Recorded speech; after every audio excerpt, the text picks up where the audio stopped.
So, for today's video, gagawa ako ng chicken shawarma tortilla. So, meron na akong tortilla wrapper, and meron na akong chicken shawarma.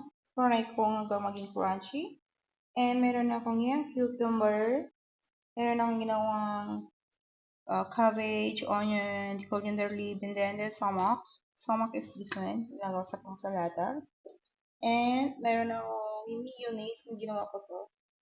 Kasi meron siyang garlic. Sin, ginawa ko. So, I will start now na mag-wrap na ako. So, first, itong one side, dito ko ilalagay yung mayonnaise.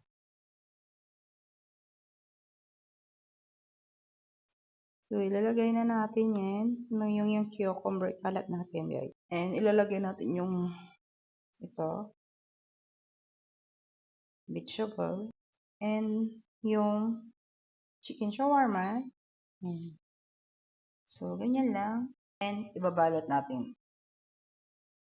So, ganyan lang siya. Yan. Meron akong na-preheat dito. Yan lang. Yan. Papainin natin. Nag-request, wala daw ang gusto niyang vegetable. So, ito lang. Wrap natin ganito. Put another here. One side.